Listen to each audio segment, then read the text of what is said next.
Hello, Stephanie. Another episode of How to Founder. We have a good guest today too. So, how you doing today? Good. You didn't even notice my new hair. Did you get them replaced or what happened? I went back to my natural color and I have a white streak. So we decided to go back to my natural color and leave the white streak so it can all grow. This is part of turning 50, right? It's the transition into your more authentic self, or the DGAF self. Yeah, so it's been sort of like a real transition, a real new thing. I don't know what DGAF means. Maybe I'm the only one. What does DGAF mean? Don't give up. Oh, okay. Yeah. Hey, did you know an interesting... Good. Go ahead. No, well, I was just going to say an interesting thing about hair.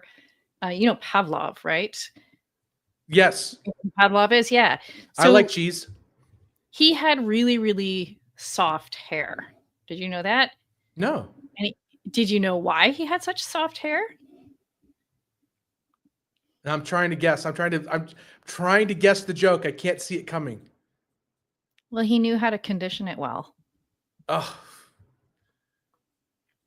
Yeah, I should have. Pavlov condition. Well done. All right, I'm gonna just go. I have no comments on that other than my joke was gonna be talking about I don't know if anybody knew this, but it's Diarrhea Awareness Week. It runs until Friday. Yours was better. Right, usually, everybody.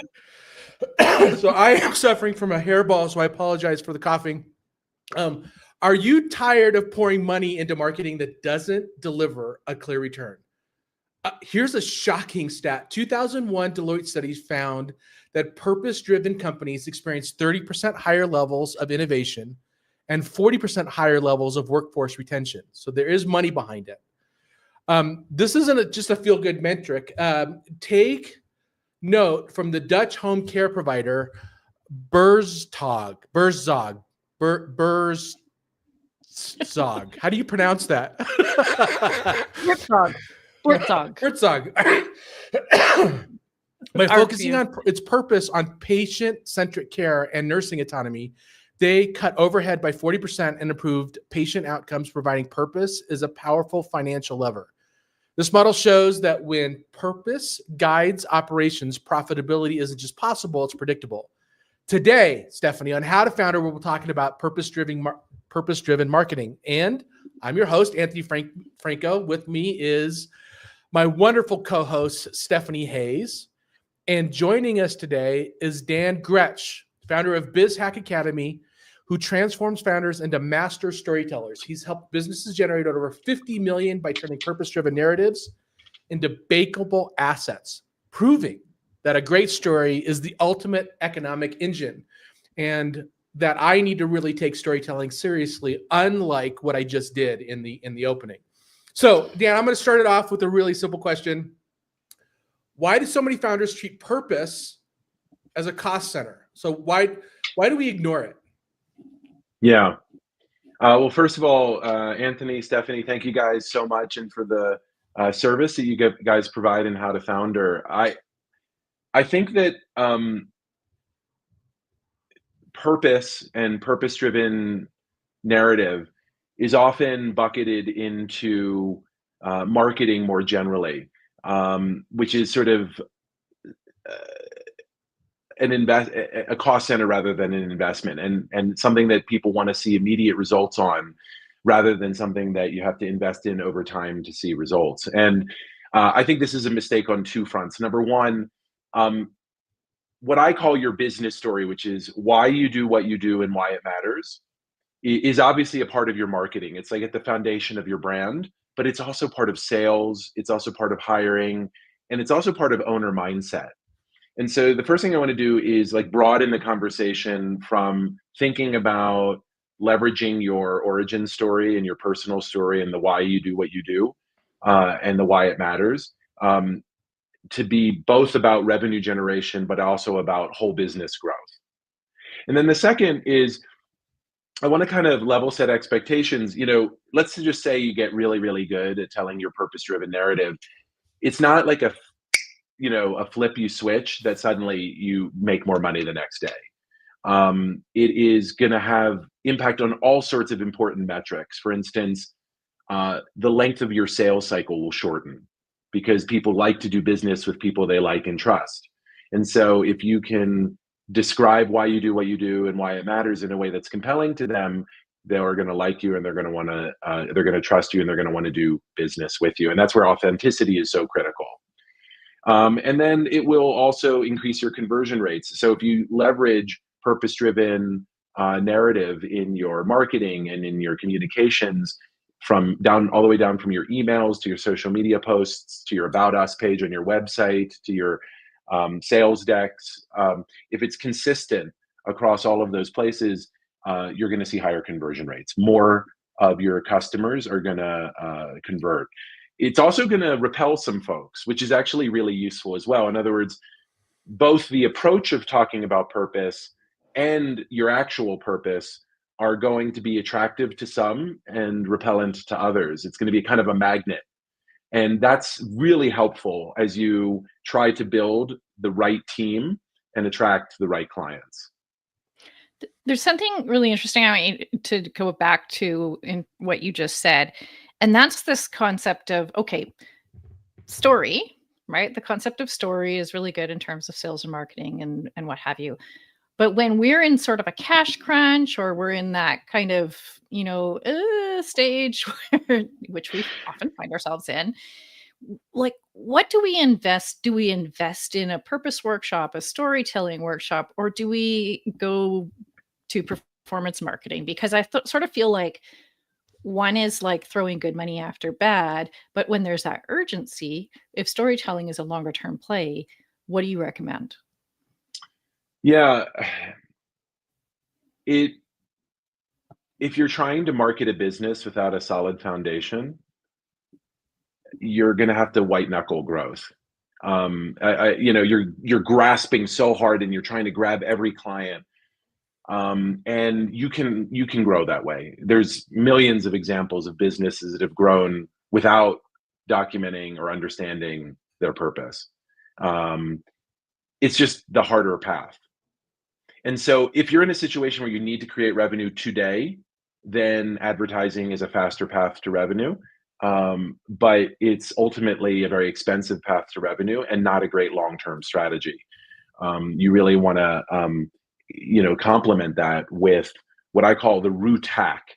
So the name of my company is BizHack, and it's really looking at ways to make easier and shorten the path to growth. And the root hack, the top shortcut to growth, is to identify and share your business story across all of your communications. It alone isn't enough, but it will accelerate everything that you do on top of it. There's something, Dan, that my spidey sense is going off here. It sounds like so I know a lot of founders that are very tactical, very logical, and this is not ringing like this is there's no connect A to B here, right? There's no, if you do this, then like this feels like a big leap. If you tell your story, better sales will result, slower, lower sales cycles. Like, I need you to help us connect those dots a little bit, like either with studies or tell me how those things actually connect to one another. Yeah, well, you cited some great statistics first of all, thank you for that. You cited some great statistics at the start of this, which show that, leveraging, values in communication drive better employee hiring and retention. We use statistics all the time on this show, and 60% of them are true. Exactly. And I will say that statistics are really important, but ultimately the thing that's most important, particularly in sales and hiring, is connecting, right? Especially in this age of AI, in this age of social media, human authenticity is going to be the most precious and important commodity. And what we have found in the way that we've driven $50 million in incremental revenue through the work we've done is by making sure that that effort around human connection and values alignment is not an afterthought or an accident, but a conscious growth strategy. And what we do is we build tools that are specific to that business to leverage that story. I can tell you, our motto is that it's one size fits one. In other words, this work, while the general principles are broad, the specific implementations are very specific to the founder and their company. Can you said something that could feel like it's contradicting, and that is, can you effectively scale connection? That's essentially what marketing is, right? Marketing is one-to-many communication, right? The answer, can you effectively do it? Yeah, absolutely, and it's through authenticity. So my background is as a journalist, and one of the things that I learned early in my days, working in marketing after a career in journalism, is that there is a lack, especially among small businesses, around authentic storytelling about the founder. And that if you think about your favorite coffee shop, or you think about some of your favorite businesses that you frequent, you know the owner, you know their story, you know the values behind it, and you cherish that as a differentiator and a part of why you choose that business over another. And so one of my clients runs they're based in South Florida, and they run a hurricane window service. And it's a very white glove service.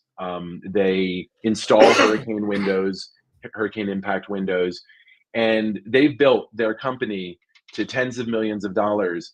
And there is no mention of the brothers that founded this, why they founded this, and the values that they bring in what they do anywhere in their marketing, but it's everywhere in their service, right? Like the reason they've grown to tens and millions in revenue is because the service that they provide is infused with the values that they bring to the company. And what I'm advocating for is, if you get better at articulating that in your communications and sales and marketing, you're going to grow faster, and you're going to be able to sell to strangers rather than having to rely on individualized communications. And so what we're doing right now is we're documenting that in a systematic way.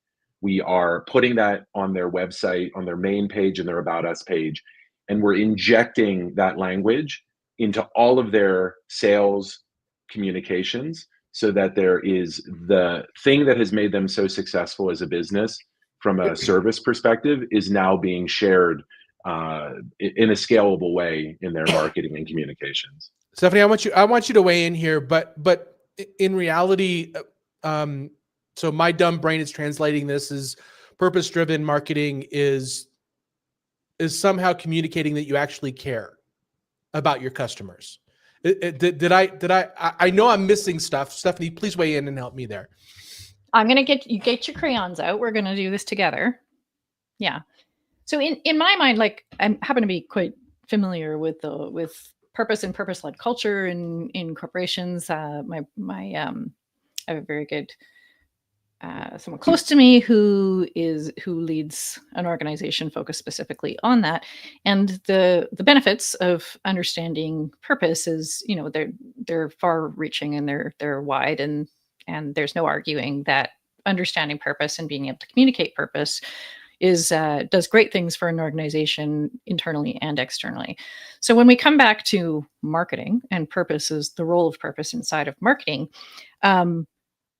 no argument from me that storytelling and connecting to purpose is extremely valuable in terms of your messaging and your positioning and connecting with your customers. What does that look like, though, in terms of execution. So what are, like, we have an audience who likes to hear something tactical, something they can implement, something they can go start focusing on. So I'm sure they're not connecting the dots between, does this mean I have really polished visuals, or I go from really polished visuals to some sort of scrappy, like, back and forth, you know, so a different type of marketing, a different way of marketing. Like, what does that actually translate to in terms of what I'm doing, and what do I go away and start focusing on now? Because yes, I want to be able to articulate my purpose. That makes sense. But in terms of marketing, how do we Wow. do that in a Yeah. way that actually is going to impact revenue? I love that. So I'll describe like a really common challenge that I service generally business owners that are past that initial startup phase where, they're just trying to figure out product market fit and, find growth wherever they can. And now they have a little bit of revenue, and they're now able to kind of invest in that next phase of growth. Um, and one of the most common uh, things that a founder in that position needs to do is they need to delegate and elevate. They need to kind of move away from being involved in every little part of the business. And they need to hire teams to kind of execute against their vision while they're pursuing bigger um, bigger deals and the larger vision. And what they find in that phase of transition, that they keep getting pulled back into the day to day of the business. And if you actually ask them, well, what's pulling you back in? Oftentimes it's communications around their customer service or their sales team, or potentially marketing, if they're investing in marketing, that are misaligned with the quote, how I would have put it, or the our approach to servicing prospects and customers. And so it's really at its foundation an issue where the team members that have been brought on are not communicating effectively to the prospects and the customers. And so the tool that we've built to help solve for that, which is an AI-powered tool, is first you want to document sometimes called the brand voice, or the tone and style and the values, the core values around communications. And then you want to train an AI in how to speak with those values. And then you want to teach the team to use that tool to speak in your brand voice in all of their communications. And overnight, and with really not a lot of investment, you have a very concrete tool that can help the founder know that communications that are being done by their sales team, or communications that are being done by their customer service team, are aligned with the core values and the why of the company. Here's where I think that this actually permeates and makes a difference inside of the organization. There are a lot of places where we get stuck in decision bottlenecks, and uncertainty around what do I say now, or what tactic do I follow here. When we're really clear on our story and we're really clear on our purpose, that decision making bottleneck goes away, because I know exactly where I need, even if there's no AI generated scripts or anything like that. When I am clear on what we are rallying around, then any decision I'm making in terms of marketing, or the production of marketing, or interaction with a customer or sales or what have you, I know it's going to be aligned, because I am very clear on our purpose and what we are trying to achieve. So I wonder what you think about that, Anthony. Like, if you think back to some of the Yeah, I'm starting to lose. So what couldn't argue with anything that Dan said, except I'm starting to lose the meaning of the word purpose in this conversation. We're talking about purpose-driven marketing, and what Dan, you talked about, are all good marketing tactics, but this is about purpose-driven marketing. How does purpose weave into, and why should it lead my marketing efforts? Yeah. So let's just quickly define purpose in the way I'm using it, and make sure that so purpose has sort of two elements that are really critical. And the first is what I call core purpose, or why you're doing what you're doing. Sometimes it's called mission, Sometimes it's called we vision. call that the noble cause. Yeah, we've talked about yeah, absolutely. We totally buy on that being the foundation. Totally I agree love with that. you on that. Noble Yeah. cause is a great way to describe. It's sort of like, how are you making the lives of your, the world a better place, the lives of your customers and your employees better? And that's the noble cause. The other part of it, which we also have been referring to, is the core values. And the core values are really about what drives your behavior. So another way to think about values is they help drive behavior. And what Stephanie was just saying about decision bottlenecks, if you take a core values driven approach to solving those problems, the problem solving becomes easier. So both of those ideas to me are intertwined in the notion of purpose driven. And so the idea that I'm advocating for is that the noble cause and the values that drive your decisions are integrated into every aspect of the company, from the decisions you make internally at a leadership level to the communications you do to your various stakeholders. And you had talked about like proof. Statistically, the book Good to Great by Jim Collins talks about visionary companies. But if you look at his definition of visionary, it's not very different than what I just described, which is companies that are on mission to create large impact and to do it in a way that's values aligned. And so those companies vastly outperform companies that are not driven in that way.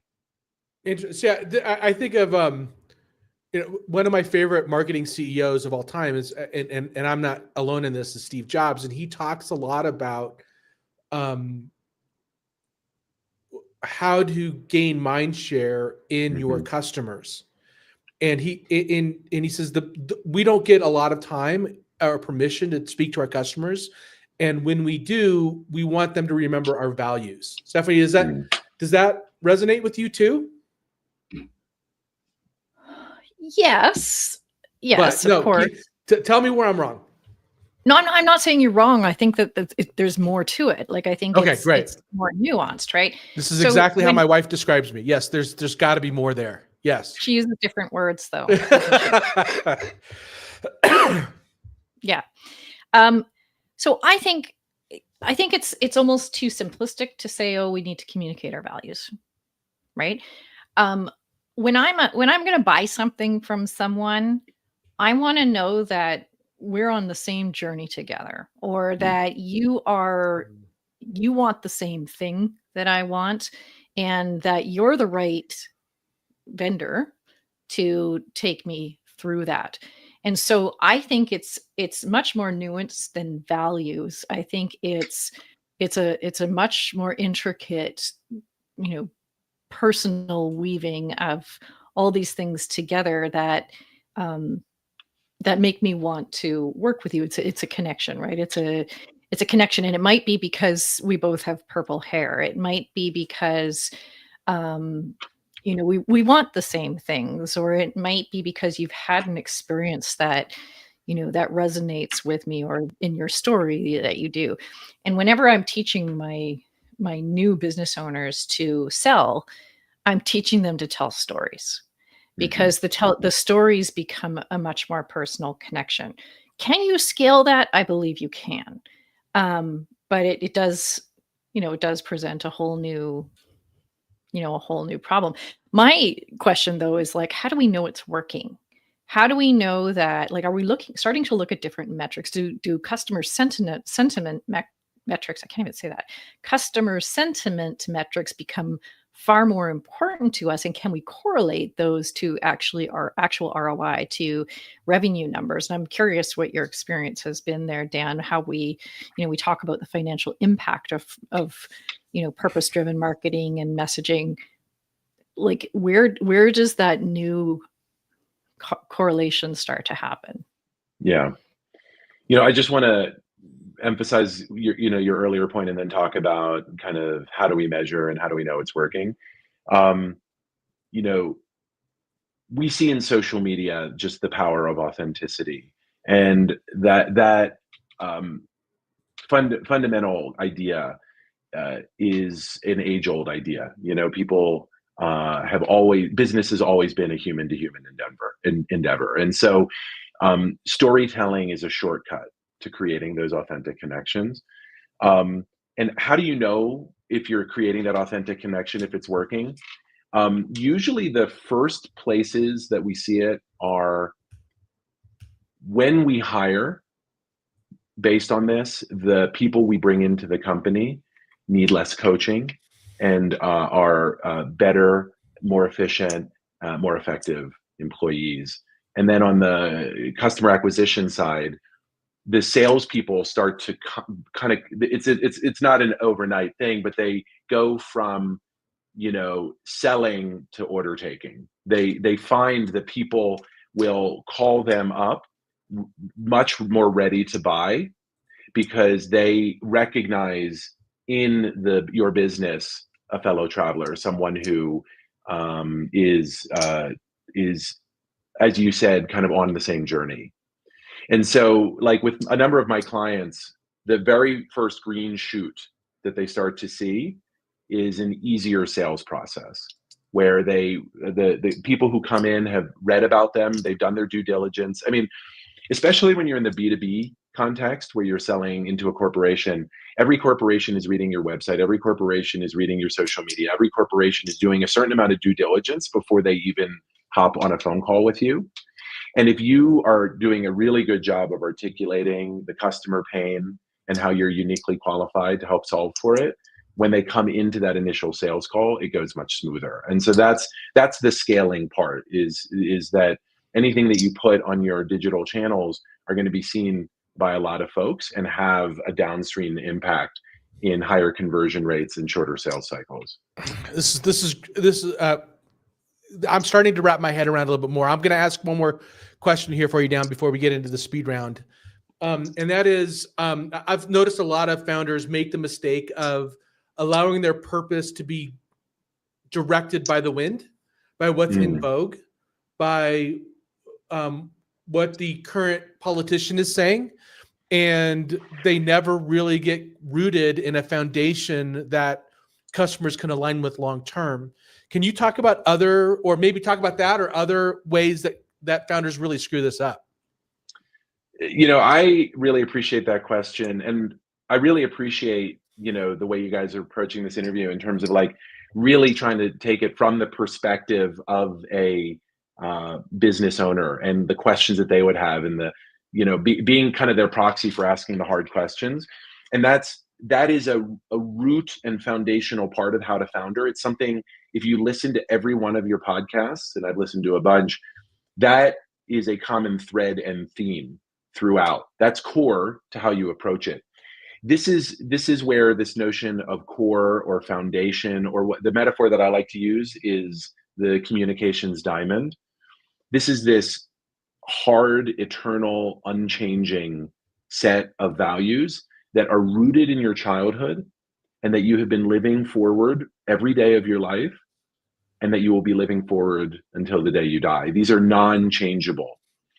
And then if you find yourself from a purpose perspective or from a values perspective shifting in the wind, it's because you haven't done the work of really identifying what is core to you and your business, and you will fail as a business. The businesses that understand why they do what they do and why it matters and stay true to that, recognizing it can evolve, are the ones that do best. And I'm a really big believer that this, no matter what stage you are in the business, this is absolutely foundational to why you do what you do and why it matters. And I'll give you just like a really, we're talking about storytelling and haven't told many stories. So I'll just give you an example of one of my clients that I think is really evocative of both the power and the power of the story, but also the reason why I feel like the world needs what I have to offer, which is helping founders identify it. So one of my clients is a shoe store based near Miami,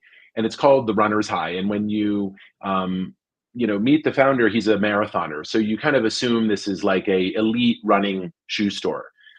But then when you actually go in and visit it, the store is filled with elderly folk, who are basically getting on orthotics and shoes. And so I said to the founder, you've been running this store for 35 years. You obviously have a clientele that's elite runners, but you also have a lot of the folks who are here are actually elderly folks. Like, how do you reconcile that? And he's like, I don't think of ourselves as an elite running store. I think of ourselves as a comfort shoe store. And I said, well, why are you running a comfort shoe store? And he said, when I was a child, my mother had multiple sclerosis and she was in a wheelchair, and she was an Avon lady, and she would do house calls. And I remember as a child loading her wheelchair into the trunk of her car so she could do a house call. And she was the top Avon lady in all of South Florida. And she never, not once in her life, wore a single pair of comfortable shoes. She was constantly in pain. And then he pauses for a second. He's like, I never realized this, but the reason that I run this shoe store and have done it for 35 years is because of her. And she's passed, in fact, she's been dead for 30 years, and yet she has always been there with me in building this business. And what was extraordinary is he had never, in all of those 35 years, connected the story of the trauma of seeing his mother in pain with the fire and motivation and light that led him to run this shoe store. But there's no doubt in my mind, or in his, that that's why it survived through the ups and downs of entrepreneurship. And so I got this out of him asking a few questions in a 30-minute interview. And I feel like he was able to run this business successfully without consciousness of why he was doing it for 3 decades. And that just seems to me like a shame. Like, now that he understands why he's doing what he's doing, he's evolving and adapting his hiring practices and his messaging to be around that core purpose. And it's not only making the business more successful, but it's helping him find even greater meaning in running it. So that's kind of my mission around purpose. And I actually thought that he had a large, older customer base, because it's a lot easier to get a runner's high when you're a little older. I get a runner's high just by climbing up the stairs. So exactly. All right, here we go. Dan, are you ready for the speed round?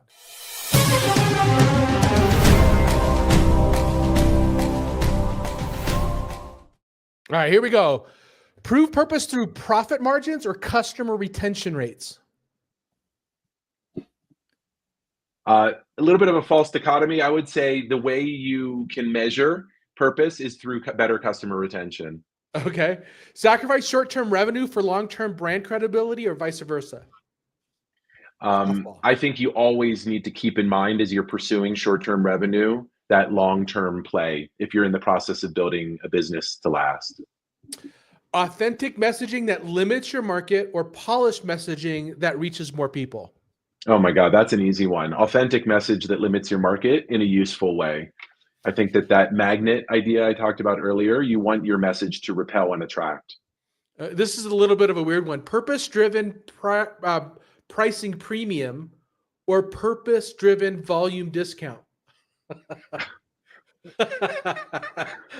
That's a very one-size-fits-one kind of question. I would say purpose-driven.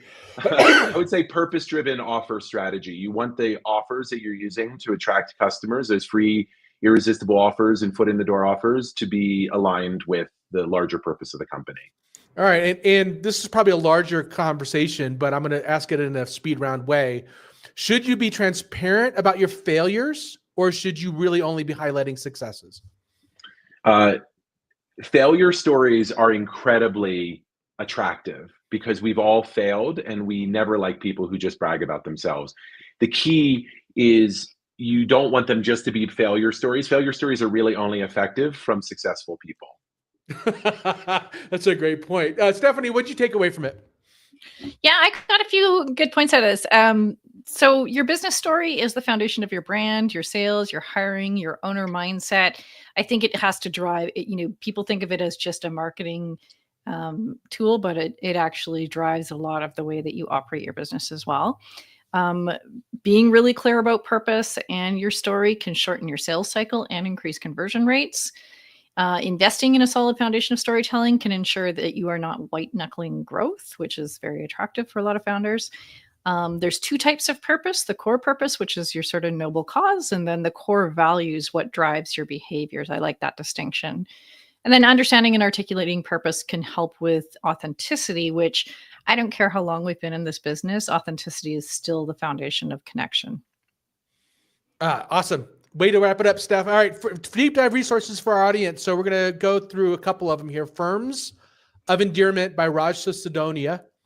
The Purpose Economy by Aaron Hurst. Marketing 4.0 by Philip Cutler. And Building a Story Brand, one of our show favorites from Donald Miller. And Dan, where can our audience learn more about you and get in touch with you about how to drive more purpose-driven marketing? Absolutely. So I'm excited to share that I recently closed a book contract with Ben Bella, which is the publisher of EOS and Gino Wickman. And they also publish Patrick Lencioni. And the title of the book, which will be coming out in 2027, is Your Business is Your Story.